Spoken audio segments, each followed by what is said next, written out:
Hey everybody, welcome to AnyScale Modelling Painting. In today's video I'm going to be doing some Warhammer Age of Sigmar, and this is the Stormcast. This is the Steelheart Champions.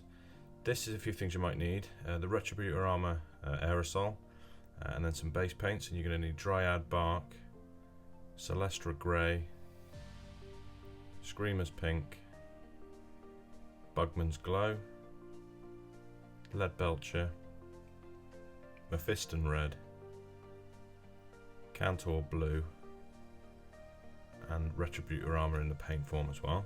So they're all the base paints. Onto the layers you're going to need Gorthor Brown, Ulthian Grey, Kislev Flesh, Auric Armour Gold, Alatok Blue, Evil Sun Scarlet, Cadian Flesh Tone, Pink Horror, and Stormhost Silver. Now these are the main paints you'll use. You can use Rakarth Flesh if you've got any parchment areas, but I haven't included that. They're the basic paints you're going to need, and you can obviously go further with highlighting with some different colours, but this will get you pretty much on the table and be able to paint your miniature quite nicely. So first of all, just paint them all, sort of prime them in grey, and then once that's done, we'll move on to the next steps.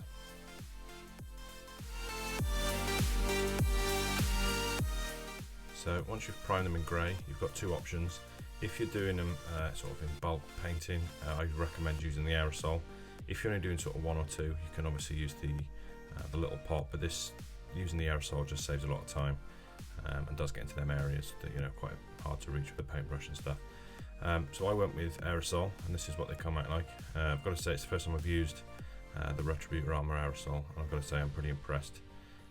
It's got great coverage and it looks pretty good. And it's the bulk of it done, so you haven't got to really worry. So that's basically how you start. Obviously if you're doing it by brush, this is where you'd paint on all the armour areas, and then you'll be ready to move on to the next step.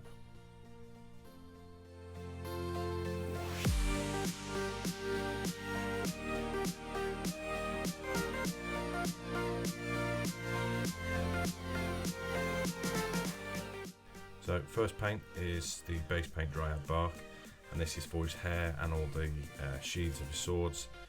He's got one on his back, and obviously he's got a few others on the different miniatures. With all paints, I do thin them with a little bit of water just to improve the flow, and it doesn't sort of distort any details. Most cover in one, but there are the odd colour where you may have to stick two coats on. But once that's done, we're ready to move on to the next step. So next up you'll need Celestra Grey, and this again I've thinned down quite a lot because it did take a few coats to cover, so it's always best to go thin. And this is for all the white areas on your miniature, so obviously the inside of your cape, there's a few little bits there on the side of the sword, and there's a sort of a necklace round with some lightning bolts. So yeah, basically that's that.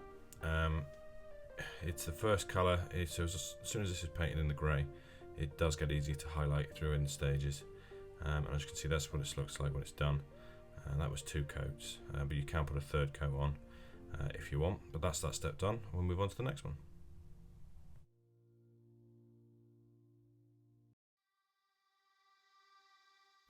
So next paint was Screamer's Pink, and this is to do all of the magenta areas. So you've got all the sort of handles to his sword and his dagger, and then obviously on the miniatures you've got the handle to the axe and the great hammers and stuff. Pretty simple step, pretty quick, just to add them details in now before we put the bigger colours on. But that's that step, and then we'll move on to the next one.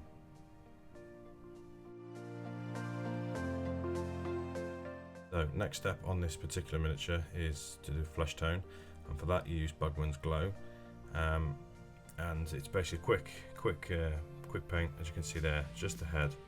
And we'll move on to a bit later on doing the highlights and stuff. But yeah, simple step.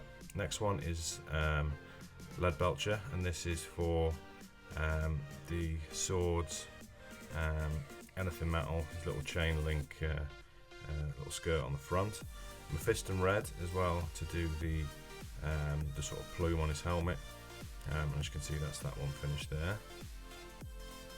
The other one in the last step pretty much now is Cantor Blue, and that's to do the sort of the arm pads, his cape, the little bit at the front with all the sort of leather bit where that chainmail link there.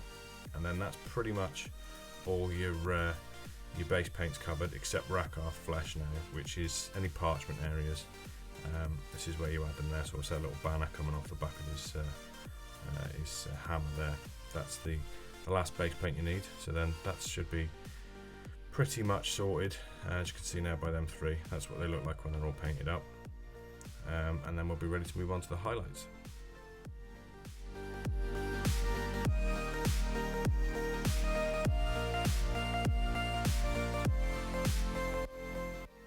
So a few quick shades and washes before we go on to highlights, and you'll need some Citadel, and I use some Army Painter, only because I couldn't find my Citadel ones.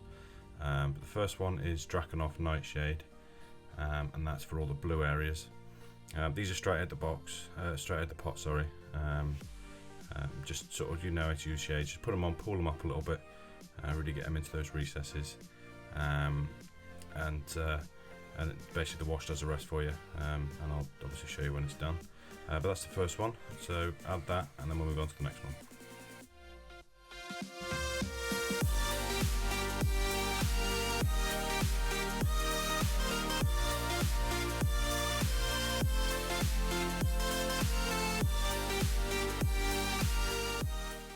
So next one you'll need is Reikland Flesh Shade. Now this one I actually used an Army Painter Flesh Wash, and I did sort of dilute it a bit with some of their quick shade mixing medium, just because I think sometimes the Army Painter ones can be a bit strong.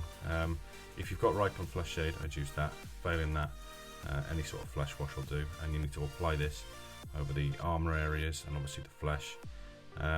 With some of the details, let it pool up quite a bit, to really get those details to pop, because obviously because it's there's quite a lot of the gold, adding a nice wash on it does break it up and create some difference in colours and stuff. So yeah, just apply the Reikland Flesh Shade, and then we're ready to move on to the next step.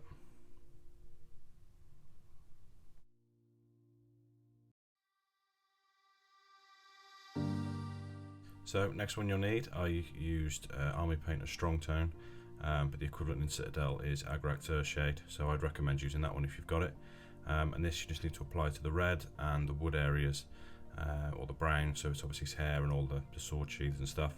Apply that and then we'll move on to the next one.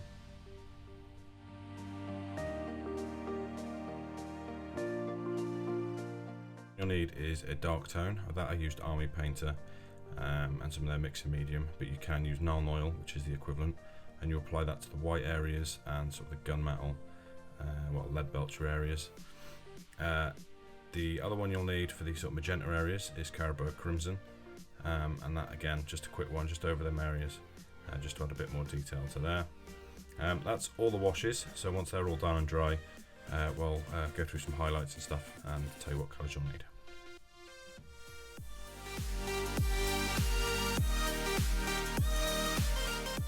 So once all your washes are dried, we're moving on to some highlights now, and for most of these I added some Lahmian medium, just to thin them down a little bit, because it helps it flow and blend a little bit better, but that's totally optional. The first one you'll need is Gorthor Brown, and that is to highlight the wooden sheath on the back there, and obviously the hair. That's the first one, so get that done and then we'll move on to the next step.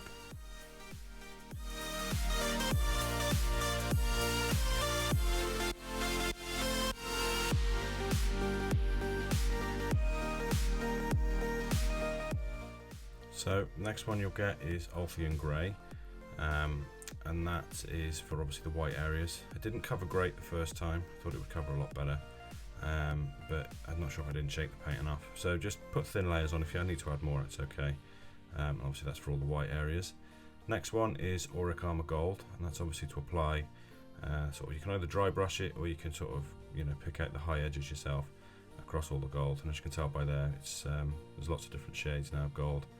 And it really starts to make the miniature stand out. The next sort of the paint you'll need is Cadian Flesh Tone, and that's obviously just to put a few highlights over the face, and that's that one. I will do another tutorial in the future about just specifically painting faces, but that's pretty much that one done. As you can see, there's the face there, just on the raised edges, sort of forehead, cheekbones and stuff. And yeah, that's basically it. You can go a bit further with Kislev flesh across the bridge of the nose and top of the ears and stuff if you really want to.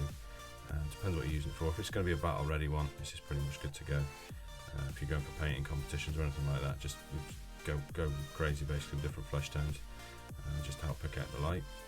So we'll move on to the next ones now, and that is going to be Pink Horror, which is for the sort of the handles and stuff for your hammers and your swords and stuff, just to raise across the edges there. So these guys pretty much finished, and I have added a few more highlights, which are Stormhost Silver to all the lead belcher areas just across the raised edges, a Laytok Blue across all the blue, the Candor Blue, and obviously on the edge of the shield there. I've just added a bit of weathering where obviously he's been beating people up with his shield, and then the final one I added was Evil Sun Scarlet across the plume on the helmet. And as you can see again, like I said before, I will do a tutorial on faces and eyes, but I have added some eyes across there just to finish that guy off. So that's the video done. So I'll leave you with some stills now, so you can have a bit more closer look. But I hope you enjoy the video.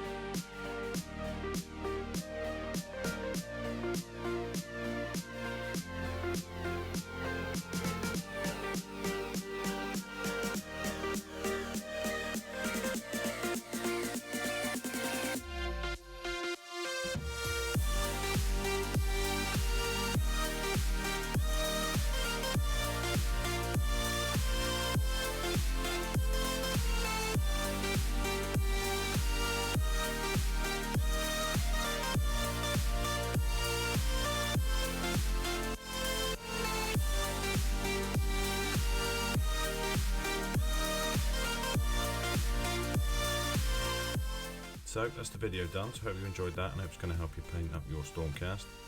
If you like the video, like it. If you've got any questions, comments or anything you want me to cover in the future, pop it down below and I will get back to you. And if you like the channel, subscribe. Also, you can support my Patreon page for as little as $1 a month, and in you doing so will just help me create more content and will help the channel grow. But as always, hope you enjoy the video, and I'll see you again next time.